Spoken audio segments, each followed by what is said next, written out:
our series entitled Jesus Greater Than or Better Than. Okay? Because Jesus is greater than any or anything, anyone we can ever compare Him with, not just with the size and the rank of Jesus, but He's also better than anybody. Amen? Would you agree with that? He's better than anything in this world. He's better than anyone you can ever compare. Relationships, money, wealth, fame, all of that, what you've seen in the video. Jesus is better in who He is, what He gives, and kung ano man yung nagawa niya sa buhay natin and what He offers in our lives. I would like to reiterate what Seska said about the making disciples. Sino dito, you can say that you are a Christian. You're a Christian. Taas ang kamay. Christian, Christian. Yan. That making disciples is for you, and we are encouraging you to really look into it and understand bakit nga ba ang call talaga ni Jesus is not just Christianity, bilang Kristiyano, but being a disciple. So, that's our goal and our desire na magtutulungan tayo dito in our journey with the Lord. Alright? Sige.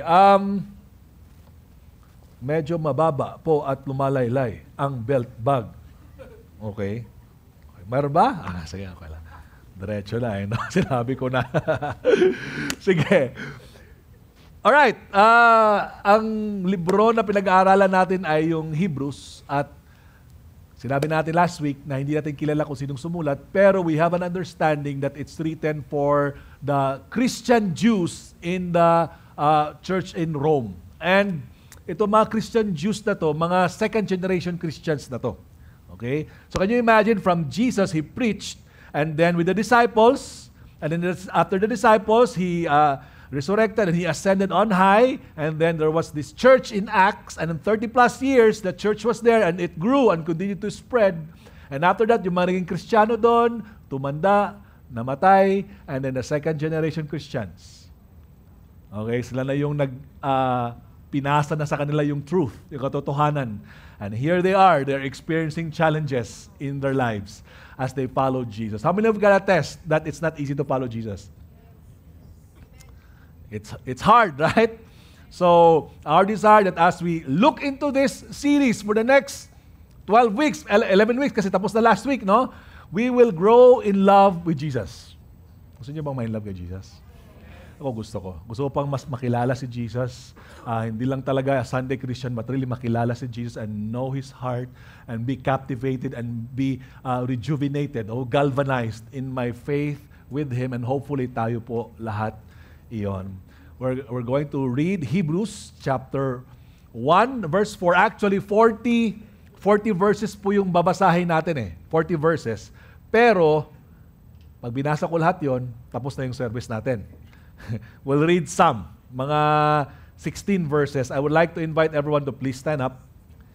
Babasahin po muna natin Hebrews chapter 1 verse 4. Sabay-sabay po tayo. And then we're gonna jump to chapter 2 verse 1 to 9 and then 14 to 18.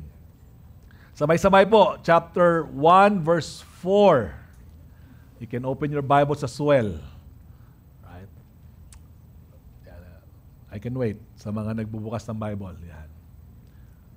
Hebrews chapter 1 verse 4. Okay? Alright, 1, 2, 3, together, go. So, Jesus became as much superior to the angels as the name He has inherited is superior to theirs. Let me pause for a bit. Our topic for today is that Jesus is better than the angels. It's a bit supernatural, okay? So, let's go to chapter 2. 1, 2, 3, go. Therefore, we must pay much closer attention to what we have heard, lest we drift away from it. For since the message declared by angels proved to be reliable, and every transgression or disobedience receive a just retribution, how shall we escape if we neglect such a great salvation? It was declared at first by the Lord, and it was attested to us by those who heard, while God also bore witness by signs and wonders and various miracles, and by the gifts of the Holy Spirit distributed according to His will.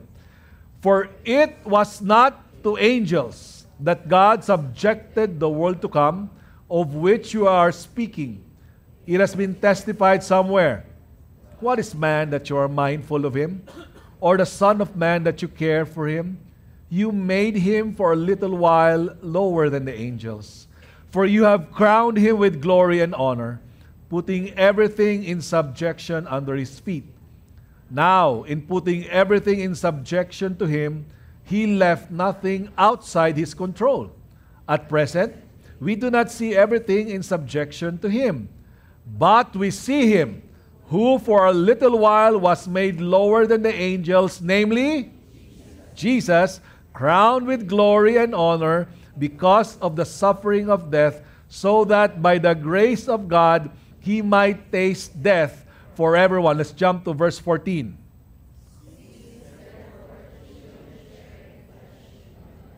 He himself likewise partook of the same things, that through death he might destroy the one who has the power of death, that is the devil, and deliver all those who through fear of death were subject to lifelong slavery. For surely it's not angels that he helps, but he helps the offspring of Abraham. Therefore he had to be made like his brothers in every respect, so that he might become a merciful and faithful high priest in the service of God, to make propitiation for the sins of the people. For because he himself has suffered when tempted, he is able to help those who are being tempted. God, I pray that you will anoint the preaching of your word.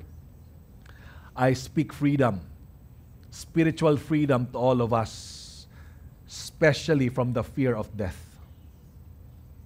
This is something, Lord, that we will face as human beings, death.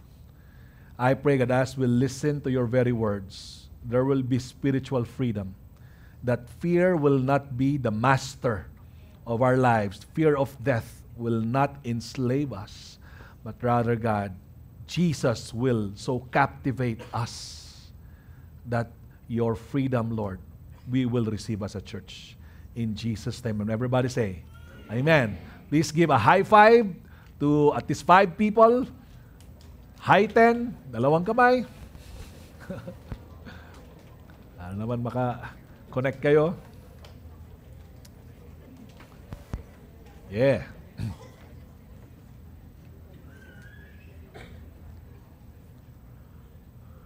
All right. You know, last week, if you were here, I've given you a background of the context of this letter, no? Because the Christian Jews were indeed following Jesus, second-generation Christians. Tapos, can you imagine yung mga leaders nila na nag-reach out sa kanila, patay na? Or, ano na, di ba? Wala na. So ngayon, they are to journey in this walk of faith by themselves, together. And then, lo and behold, may mga persecution na dumating. That they are persecuted to the point of losing their possessions, losing their status, losing their freedom. Some kasi nakukulong sila. So the choice that they did was to revert back to Judaism. Babalik sila sa Judaism kasi mukhang okay naman, pareho lang naman yun, Yahweh naman yun eh. Para matanggap sila sa synagogue. But when they would do that, they had to renounce Jesus. That's the caveat, no? So that's something that the writer was saying, no, don't do that because Jesus is better.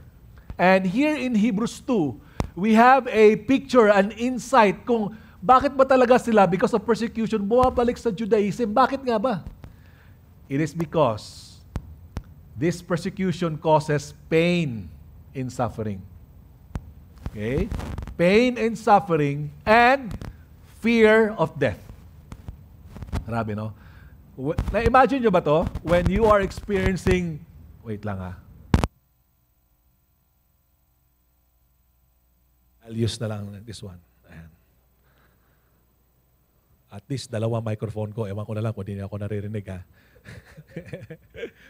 Na-imagine nyo ba to na when you feel like your life is endangered, tapos nahihirapan ka because you're following Jesus, minsan ba sumagi sa isipan mo na balik na lang kaya ako sa ating buhay? O pwede bang relax na lang kaya ako? Masyado akong committed sa pagiging Kristiyano. Pwede bang mag-ano muna? Dito muna ako sa gray area. Naisip nyo ba yon? Ang hindi nila naisip. Ako lang yata nakakaisip doon. Di ba, parang masyado akong committed. Parang to the point na nasasaktan na ako Di ba? So to the point na ang dami nang nangyayari sa buhay ko, mahirap na, why not, just be a mediocre Christian, di ba? Hindi masyadong mainit, hindi masyadong malamig, nasa gitna lang, di ba? Kasi para hindi masyadong masakit. Right? Safe ba? Neutral. You know, when we actually do that and we turn away from Jesus, pag ginawa po natin yon, basically, hindi man natin sinasabi ng ina-utter loudly, what we are saying is equivalent, what we are doing is equivalent to looking at Jesus and saying to Him, Jesus, you are less important to me. Why? Because this is my priority. Yun talagang ibig sabihin nun. Diba? Hindi ka masyadong importante sa akin. Bakit? Mas importante talaga sa akin tong career, wealth, mas importante sa akin tong pera. Mas importante sa akin to Nang ngayon, pag nagkaroon ng konting competition or problema, hindi kita masyadong mapaprioritize. Jesus, pasensya na ha. Ito ang mas importante sa akin. That's what we really say when we turn away from Jesus. You're getting the point? Na-experience nyo ba ito na, kunwari, may nangyaring challenges sa marriage. May mga challenges in your marriage. Tapos, mga husbands like me would say, gusto ko ng outlet, gusto ko ng escape. Tapos, if you're like me, I would pick up the ball and play basketball, di ba? Escape, gusto ko ng outlet. Tapos, tatawag business mo. Nasaan ka? Nagbabasketball. Aba, mas importante pa sa'yo ang bola, ha? Aba, mas importante pa sa'yo yung mga kaibigan mo. Mas importante pa sa'yo yan, ha? Mas importante pa yung ganun. Na-experience nyo ba yun, mga husbands? Ako ulit yun. Okay? Or yung isang anak, di ba? Tapos may problema sa bahay. Tapos sabi ng anak, gusto ko ng outlet, punta ako sa barkada ko. Tapos, nasaan ka? Tinawagan ka na ng magulang mo, nasaan ka? Nasa barkada ko. Aba, mas importante sa yung barkada mo, ha? Mga classmates mo, dyan ka na matulog. Nangyari ba yan sa inyo? Damay lahat, di ba? Gusto mo lang ng outlet. What am I saying? What I'm saying is this. The author of Hebrews was telling them, you know what? When you turn away from Jesus and turn to Judaism, you're actually downgrading Jesus and elevating whatever it is that pertains to Judaism. Damay lahat kung anong meron sa Judaism. Ano yun? In Hebrews 1 and 2, angels. Next week, si Moses. Kasi yung mga mamaya na yan, yung mga figures na yon, inaangat nila sa buhay nila kaysa kay Jesus. Mas importante. Kaya the author is now telling them, no, Jesus is better. Jesus is better. Did you know that itong mga angels na pag-uusapan natin, okay? Angels. Naniniwala ba kayo sa angels? Teka muna. Tanong muna ako. Naniniwala ba kayo sa angels? Sa panahon din kasi nila, Judaism, mayroong katuruan na ang the law that was given to Moses through the angels. Alam niyo ba yun? May katuruan sila noong time na yun. Though hindi nakasulat sa Exodus yun, ha? Na-mention to ni Paul sa Galatians, ni Stephen, the first martyr, na-mention na yan. And then itong writer ng Hebrews about angels through the law of Moses. It was a teaching then, sa time na yun. Now, we can refute that. Now, wala naman nakalagay sa Exodus. Pero alam naman natin na may angels even in Old Testament at saka New Testament. Right? If you're reading. So, these angels are not the cutie pie angels, of course. Siguro alam mo na ngayon, by now. Hindi yan mga cutie pie. These are spiritual beings, huge. Nakakatakot. Talagang you would revere them. Pag magkaroon ka ng experience with the angel, talagang mangangatog ka. Itong pag mga angels, they are devoted for God's appointed service itong mga angels na to. Nangyayari ba siya ngayon? May angels? Okay, let me share a story of one of our prophet. Hindi ko na papangalanan.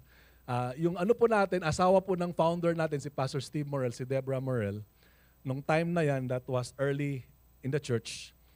They were gathering, may small group sila, tapos sabi ni Deborah Morel na yung may-ari ng bahay, of course, Americana. So, the owner of the house is telling me that she will not renew the contract and our rent is terminated. Something like that. Tapos sa small group, tapos nandito yung prophet natin, sa all of a sudden, may malaking angel dyan. So, she was sort of hysterical, trying to hold herself. And her eyes would, and then, it's a small group, right? Small group siya. So, kalaunan, napansin siya ng mga kasama niya sa small group, ba't ka ba nagkaganyan? Ba't ka parang mukha kang hysterical? And then sabi niya, this thing is trying to speak to me, telling me, kumbaga yung angel sinasabihan siya, tell Deborah, that her contract will not end. It will be renewed. Yan yung message. So talaga, ito, sabi ng gano'n. And lo and behold, cut a long story short, na-renew yung contract. Yung mga angels, malalaki, nakakatakot, messenger of God. Okay? Now, give you a preview, just give you a background of that in the Old Testament at New Testament. No? Sa Genesis 3 verse 4, ito mga angels, iba-ibang mga roles nito. Nung na-kick out si Adam at sa Eve sa Garden of Eden, there was the angel called the cherubim who was guarding the Garden of Eden. Angel. Alright? Isaiah, when he was entering into the temple, he experienced a vision and he saw angels. Hindi naman to cherubim, but they are called the seraphim with 6 wings. The 2 wings covering sa baba, 2 wings covering their face, and then the 2 wings are flying. These are the seraphim. Okay? Different roles. Sa Daniel 10, when there was an angel who went to Daniel after he was praying and fasting, the angel was saying, pagpunta ko dito, I'm about to give you a message, pero nagkaroon ako ng labanan dito sa area na to. There was a demonic realm. Fight between the angelic realms and the demonic realms, sa mga spiritual beings. And then sabi niya, but Archangel Michael, sa chief prince, Archangel Michael, help me, the chief prince. Makikita mo yan sa Bible, hindi lang po sa Daniel, makikita mo yan sa Thessalonians, makikita mo yan sa Revelations, makikita mo yan sa Jude, si Archangel Michael. Sa New Testament, when Zechariah, okay, when God gave a message to Zechariah na magkakaroon sila ng anak, matatanda na sila, okay, with Elizabeth, God sent a messenger whose name is Angel Gabriel. He gave a message to Zechariah. Di pa naniniwala si Zechariah, pero nonetheless, what God said will do, He will do, He made it happen. Right? Kaya lumabas si John the Baptist. And then after that, after he went to Zechariah, he went to, guess who? Mary. Told her about the news that she's the blessed one who would bear our Lord and Savior, Jesus Christ. You see, an angel is a spiritual being and an angel is mighty, powerful. Nakakatakot siya. Again, look into the Bible. When those people will experience an angel, they would, grabe, nangangatog sila, nawawalan sila ng lakas. And then, they will experience the message, will hear from God. Anong message ni God? Through an angel, no? One of which na talagang strong or mighty is when this King Hezekiah was threatened, yung kingdom niya. Can you imagine a president, tapos tinatakot yung kingdom mo, tapos papatayin ko kayo, sabi ng King Sennacherib, di ba? Tapos sabi ng commander si Rabshakeh, lahat kayo, maging alila namin kayo. Alright? So, umiyak si King Hezekiah, nag-pray siya, tapos sabi ni God, hindi makakalapit yan, mamamatayan. Yung mga soldiers na yan. The next day, that night, an angel of God, isang angel. An angel of God killed 185,000 soldiers. 185,000 soldiers. Mga kapatid, evaporada pa lang yan. Hindi pa yan kondensada na angel.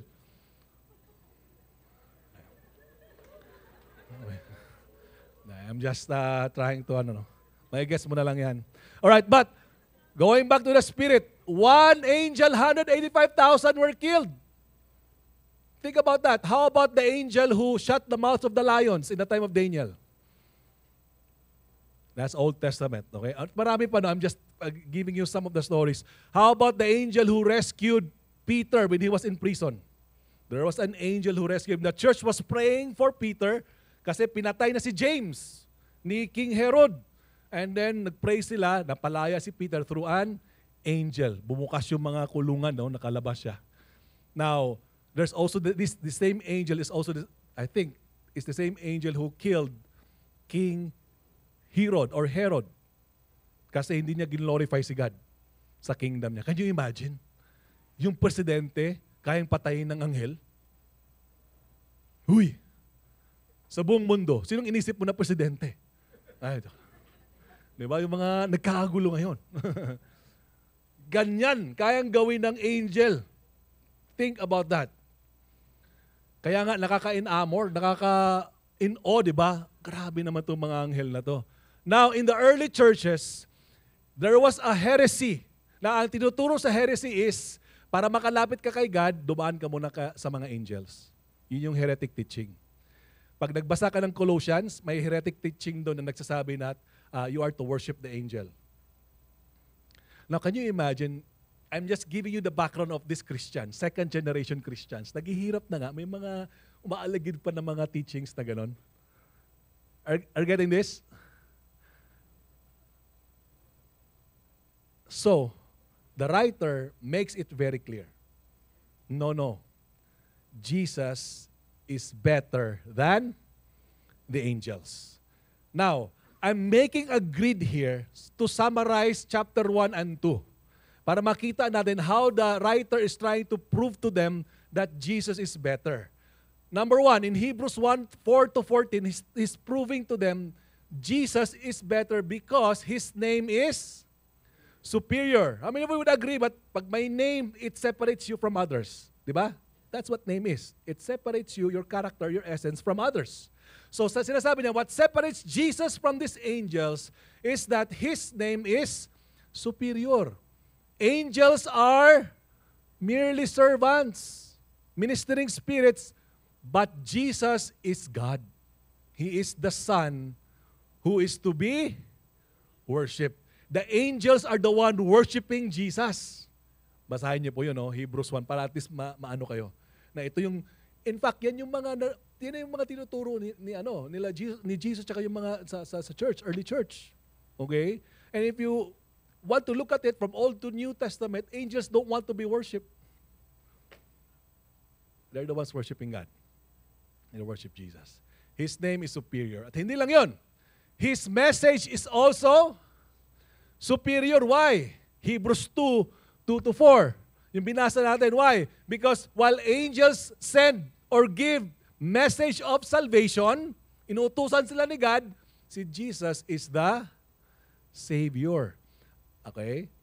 I'm gonna go back to that later. His message is superior because angels just give the message of salvation. Jesus is the Savior. Pangatlo, His control is superior. We read it, that God did not subject the world to the angels. Di ba? God subject the world to Jesus.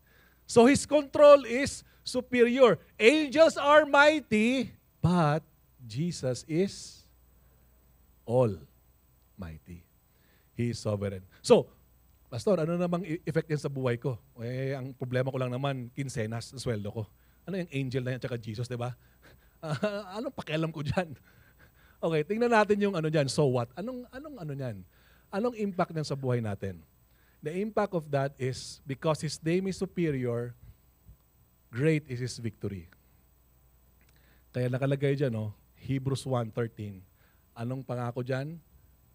Sit at my right hand until I make your enemies a footstool. Now, think about it. Sa lahat ng kaguluhan sa mundo at lahat ng mga concerns natin dito sa mundo, lahat ng kinakatakutan natin, anong sinasabi? With Jesus, because He has the great victory, it's only under His feet.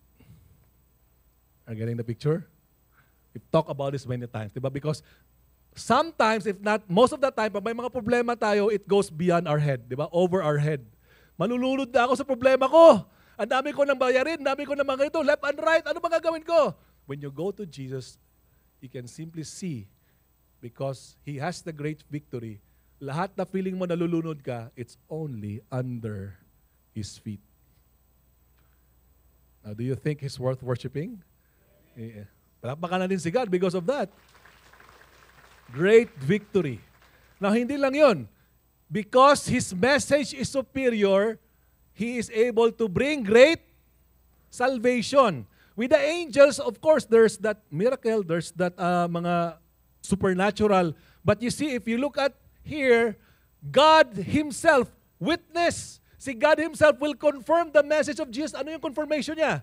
He bore witness by giving signs and wonders, miracles, spiritual gifts.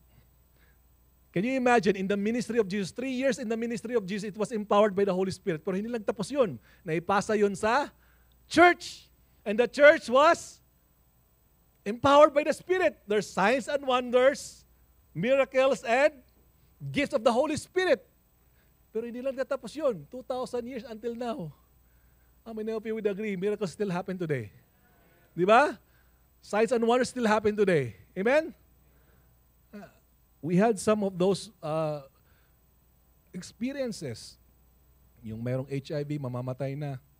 Nagpray namin. Buhay. Merong tito niya akin, sinabi ko na dito yon, clinically dead. Di ba? I have an impression na mabubuhay siya. May sinabi si God. Nagpray namin, sabi ko, si God nang bahala dyan. Pagdating sa morgue, embalsamahon na. Bisaya, embalsamahin. Okay? Mingi ng tubig, nabuhay. Those are, because sabi kasi ng doktor nun, patay na yan, clinically dead. But the doctor was an atheist. So it's God's way of telling, hindi ikaw may final authority sa buhay ng tao. Miracles still happen today. Amen. Great salvation. Do you think, with whatever you're experiencing right now, God cannot do a miracle in your life? Because with Jesus, we can experience great salvation. Amen? Salvation, not just going to heaven, but even right here, right now, we can experience it. The salvation of Jesus. Pangatlo, His control is superior. Ibig sabihin, there's great dominion. What is said there? In putting everything in subjection to Him, He left nothing outside His. Mga kapatid, ang destiny ng mundo natin, the destiny of the world, is to be under the control of Jesus. Kahit gaano kagulo siya ngayon, darating ang panahon, Jesus will prevail. No matter what people do, no matter how people of power will do, time will come, He will prevail. Right? Great is His dominion. Great victory, great salvation, great dominion. What's our response to that? Na because Jesus gives us great victory, He deserves our worship. Every single day, He deserves our worship. Not just every Sunday, but every single day. We worship Him. We don't treat Him like servant. Right? The angels are servants, but Jesus, He already came to serve us, to save us. But He is King. Amen. He is God. Anong trato mo sa Kanya? Hello? We serve Him. Amen? Tayo magsiserve. Tayo mag-obey. Amen? That's how we respond. What is God telling you? What is Jesus telling us? Let us obey. Let us respond in humility. Now, ito naman. Because Jesus is Savior, let's not treat Him in a temporal way. Anong ibig sabihin yan? Because He is Savior. Then why pray to the angels? Ba't ba yung nagsasabi, Angel Gabriel, guide me? And by the way, ito din, katotohanan, even we can actually pray, God, would you command your angels concerning us? We can actually pray like that.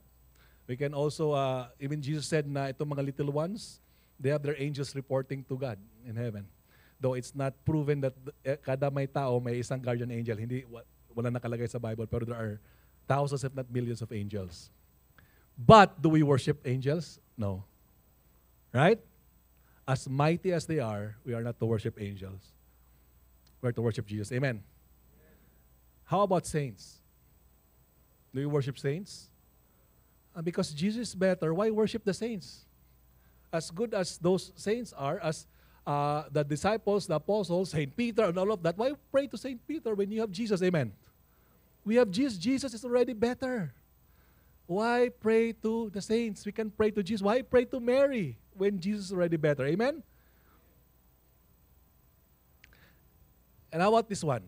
I'm sensitive on this one because sa mga namayapa nating mahal sa buhay, di ba? Sometimes we think, angel ko na yan, yung namayapa yung tatay ko na yan. Angel na kita pa ha. Pa, guide me because pupunta ako, magtatrabaho ako, bigyan mo ako ng success. No. That's not biblical. I'm sorry, but that's not biblical. Okay? I'm sure meron tayong, anong tawag nun? Sentimental, Kasi mahal natin sa buhay yun but no more. It's Jesus. Amen. Go to Jesus. Let us go to Jesus. That's our response. Amen? Let's go to Jesus because He is better than anyone, any spiritual being. How about this? Since Jesus is superior, not just to the angels, but also to the fallen angels. The fallen angels. Ibig sabihin, we can stand strong against the demonic and against the schemes of the devil. Right? Right? I'm asking you. Kasi sometimes may mga tayo as a Christian, parang, Pastor, tulungan mo ako. Pag-pray mo ako kasi inatake akong demonyo sa bahay namin. Di ba? Teka muna, ba't parang takot na takot ka? Ba't parang, ano pa to, mas mataas ba ang demonyo kaysa sa'yo? O kaysa sa kay Jesus? Right? Takot ako, Pastor, kasi may mga gumagalaw doon, may nagsasalita doon. Pag-pray mo ako. Baka naman kasi kakapanood mo ng horror movie yan. Di ba? Nagbigay ka ng open door ng demonyo para pumasok sa bahay mo Nanonood ka ng horror movie, The Ring, Exorcist, mga ganun-ganun. Di, tinatakot mo yung sarili mo. Gumagawa ka ng sariling multo na ikakatakot mo, right? Bakit mo pa buksan niya sa demonyo? Gustong-gusto ng demonyo yan. Hello? Di ako galit ha. Nanonood kasi ako ng The Ring Tapos hindi na ako nakatulog. Feeling ko may hablot sa likod ko. Parang, baka may hablot dyan sa ilalim ng kama ko. May pagka-demonic din talaga Hindi lang siya mental, di ba? Okay. Anong sabi ni Paul sa Ephesians 6? Finally, be strong in the Lord and in the strength of His might. Put on the whole armor of God that you may be able to stand against the skema ng demonyo. Hindi yan sakit sa paa. Skema ng demonyo. Ano yung mga schemes ng demonyo? Temptation, deception, yes, the lies, the condemnation, the accusation. Those are the schemes of the devil. Sabi niya, stand strong, be strong in. The key is not us being strong. The key is our strength is in the Lord, in the strength of His might who gives us great victory. Amen. Who gives us great salvation. We need to be strong in the Lord because the devil would whisper lies to you. Why go to church? You just sinned a minute ago. Why go to church? You are already dirty. And it would remind us of our past. Would tempt us. Tama ba yun? Di ba? Alam na alam ng demonyo paano tayo i-tempt. Habang natutulog ka, nag-iisip, nagpaplano yun. Paano ko yung gagawin ko dito? Alam ko, ano lang to Bigyan ko lang ng to sa reels ng isang babae na nakasuot ng ganito. Ang damit ay parang gabelt. Wala na, bibigay na to Alam ko, pag ginawa ko to ng ganito, wala na yan Tatalikod na yan kay God. Hello? Our battle is not just flesh and blood, but principalities, spiritual beings, demonic. That's why we can stand strong. Hindi nga lang yun Sabi sa Mark 16:17, Jesus said, and these signs will accompany those who believe in my name. They will drive out demons. In the name of Jesus, we can drive out demons. Hello? Do you believe that? Pag may sa harap mo, umiikot yung ulo, 360. Di ba? Tapos bilang umakyat dyan. O pag punta mo sa bahay, may nangyaring ganun, di ba? Alam mo, tawagin mo pa kami. Si Pastor, hindi po kami wala pa akong kakayanan yan. Kahit anong sabihin mo, in the name of JR, wala yan. Pero pag sinabi mo, in the name of Jesus, hello? Hello? Again, if you have a relationship with Jesus, you have the authority in Christ. Amen. I just shared to you a few Sundays ago that we just experienced it. Just a month ago. There in my office, the guy apparently gave his life to Satan and made a pact with Satan and with his 15 spirits, Beelzebul, Lilith, and all of this, Abaddon and all of that. We prayed for him and wow, what a powerful experience of just casting out in the name of Jesus, get out. Walang magawa ang demonyo. Would get out.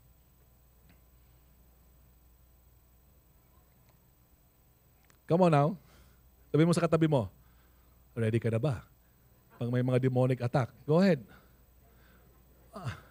Okay? Ready ka ba? Guys, I'm serious ha. I do believe we're in a season we're gonna cast out people who have been demonized. I really believe this is the season for us to go out there and just in Jesus' name get out. You have the confidence in Jesus. Amen? I can end here kasi please wrap up na. Sinabi sa akin. Pero may tatanong ako sa inyo. As great as that truth is, this is my question. Is Jesus still better for us, even if following Him leads us to situations that are not just hard but seems to get worse? Pagpahirap ng pahirap yung buhay. Ang ganda ng truth na yan, no? Ganda talaga. Pero paano pag ang realidad mo, when the rubber meets the road, when push comes to shove, hindi nagbabago yung situation, mas lalong humihirap. Can you say that Jesus is better? Church, can we really say that Jesus is better? Yan ang sabi ng Hebrew writer ng Hebrews, yes. Tingnan natin ano yung reason niya. So mag-i-sprint ako in this preaching. Okay? 3 reasons at least binigay niya as I would share to us. First one is the writer gave a warning. Nagbigay siya ng warning. Meaning, none who rejects Jesus is spared from destruction. Alright? Sabi sa verse 3 of chapter 2, sabi niya, how can we escape if we neglect such a great salvation? Of all those great truths about Jesus, that He is better. Ito sinasabi ng writer, kung tatalikod ka dyan, tingin mo nasa neutral zone ka, tatalikuran mo si Jesus, ito ang sasabihin ko sa inyo, sabi ng writer, kung yung Old Testament na, through the law of Moses, sa mga hindi sumunod sa law of Moses, they've received their punishment, binigay ni God, tingin mo, kung tumalikod ka sa good news of salvation na binibigay ni Jesus, tingin mo, safe ka? He's giving a warning. Kaya sabi niya, therefore, he's trying to give them a warning. And he gave nautical terms. Ano yung nautical terms? Yung nasa barko. Yung word na pay much closer attention at saka drift away. Those are nautical terms. Para bang sa barko, isang kapitan na nakafocus sa barko, hawak niya yung anong tawag niyan? Steering wheel. Okay? Tapos nakafocus siya na budunggo ba? Sa Bisaya, sa tama na dumaong. Okay? Bisaya. Dumaong sa pantalan. Bisaya, port. Yan, nakafocus siya. Sabi niya, pay much closer attention to what? Kung anong katotohanan about Jesus. What you have heard. Kasi if hindi mo gagawin yan, if you neglect that, you will drift away. Gradually. Gradually. And when you drift away, you're not just treading the path of neutrality, you're treading the path of disobedience hanggang sa destruction. Pa-backslide muna ako. Di ba? Hindi ko feel alam mo yung gano'n? Backslide muna. Di ba? Sabi ng writer, watch out. Because you think you're neutral, you're just thinking na, ayaw ko muna kay Jesus, watch out because you might go to the path of destruction. Mga kapatid, it does not happen na may open rebellion agad. Hindi ganon. Drift away. Gradually. Ano mo nang nangyayari? Hindi siya open rebellion. Ano mo nang nangyayari? Ayun, nakalagay sa verse 3, neglect. Yun muna. The moment you neglect the Word of God, the moment you neglect your relationship with Jesus, the moment you neglect your priority with Jesus, gradually, pagod ako, galing ako sa trabaho and all, hindi ko feel mag-church. Wag muna. Hindi siya sin, pero and then palayo ka na ng palayo, drifting away towards what? Destruction. So that's the warning. What he's saying is that If you turn away from Jesus, you're not in a place of neutrality. You're actually going towards destruction. Do you want that? Sabi niya, you've already neglected the great salvation. Don't do that. Don't neglect. Hold on to the great salvation that Jesus has for us. That's one. We can say that Jesus is better. Amen. Pangalawa is sympathy. Sympathy. Because Jesus shares in our humanity.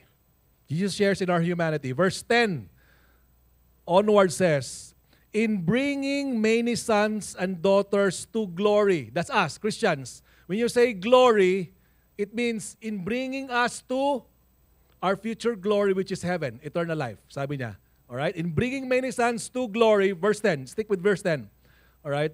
It was fitting that God, for whom and through whom everything exists, should make the pioneer of their salvation, that's Jesus, perfect, say perfect. Perfect through what He... Ano ibig sabihin yan?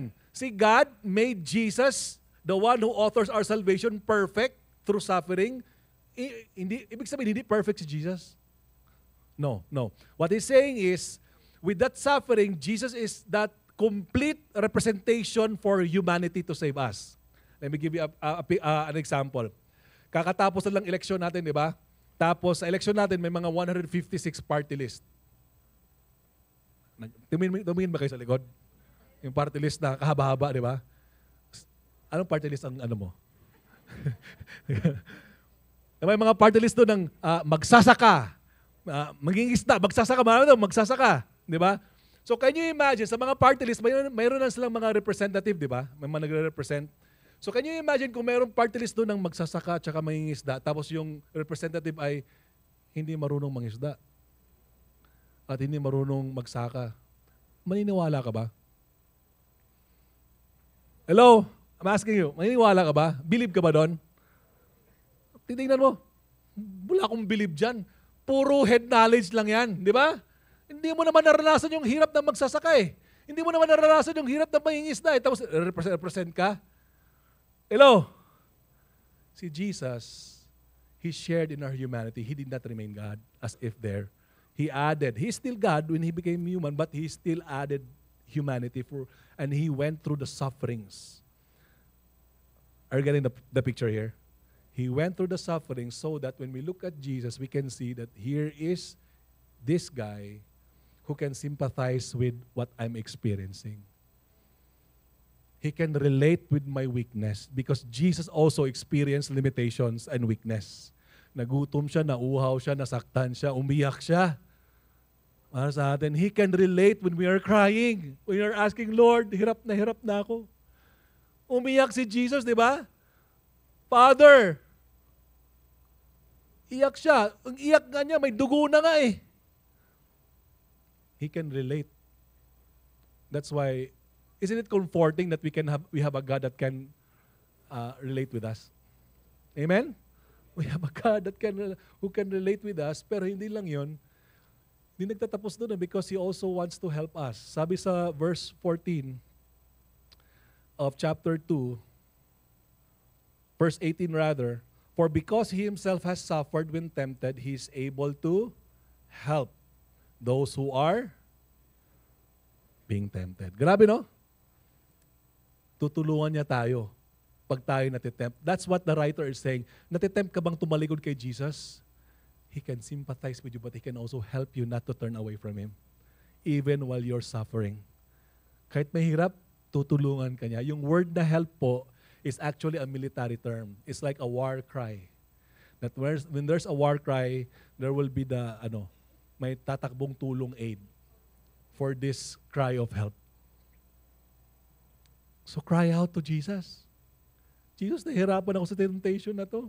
Jesus, nahihirapan ako sa testing na to. Amen? We can cry out to Him because we can find help in Jesus Christ.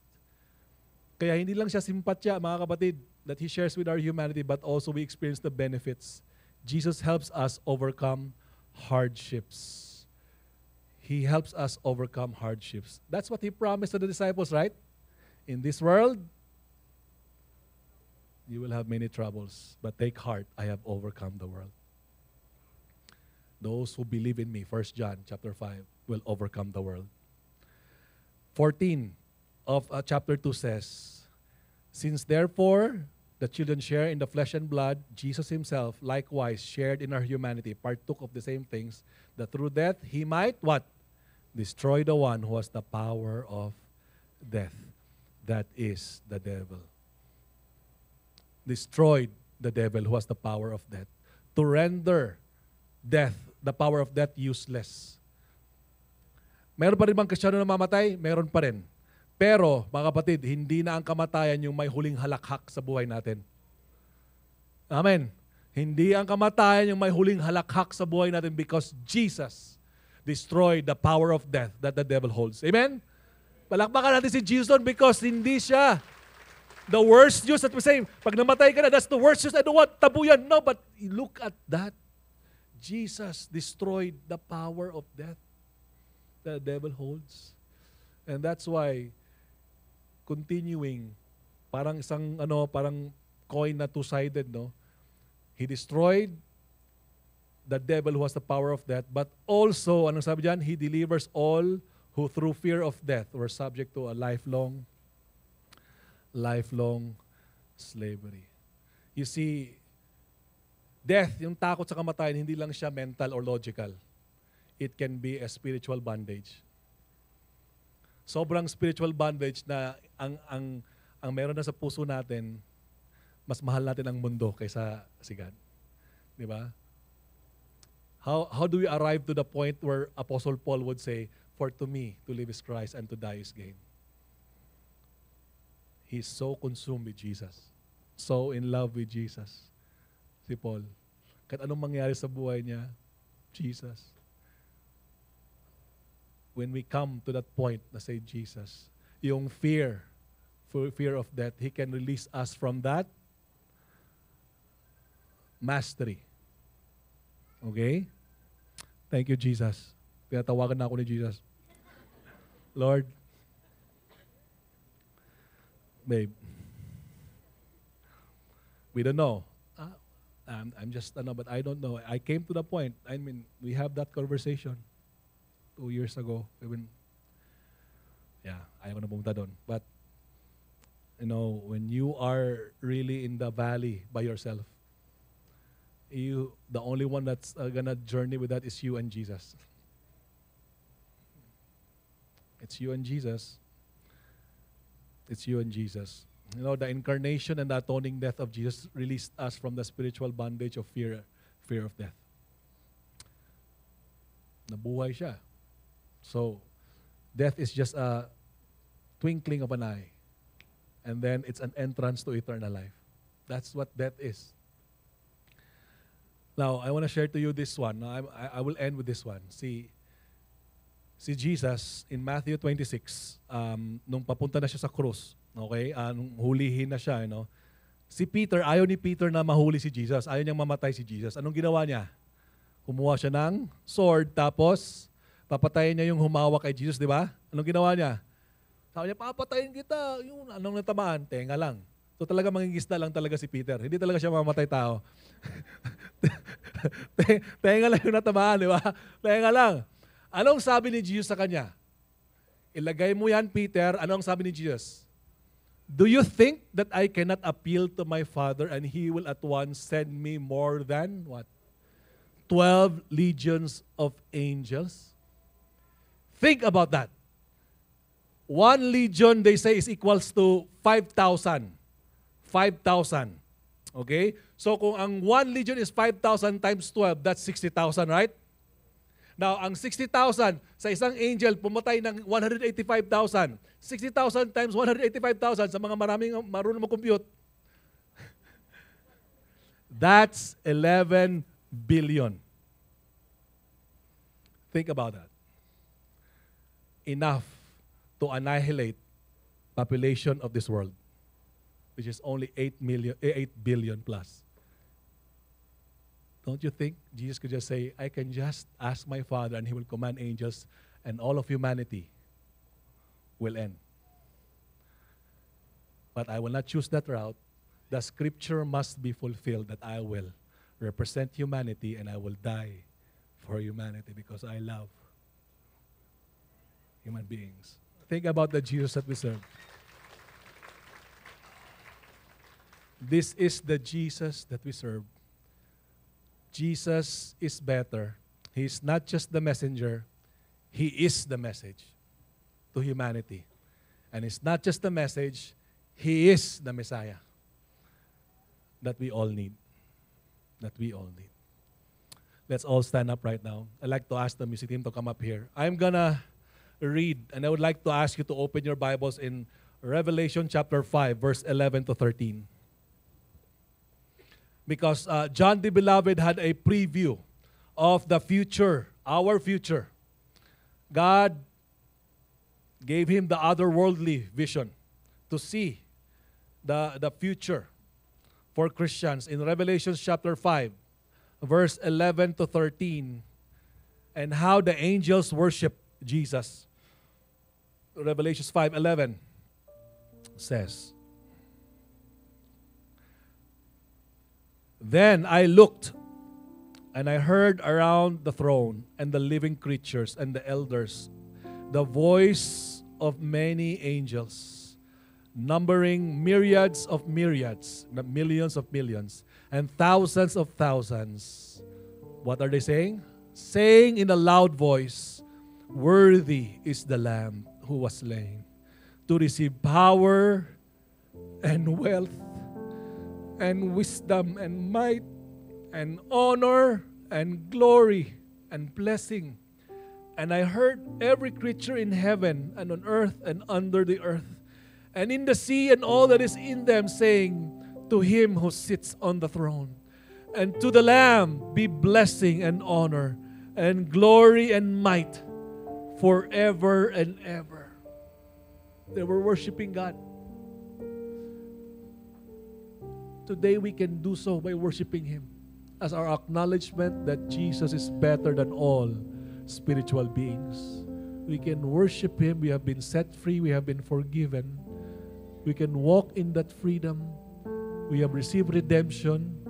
And we worship Him saying, "Your name is above every name. Glory and honor belongs to you." Let's worship Him right now.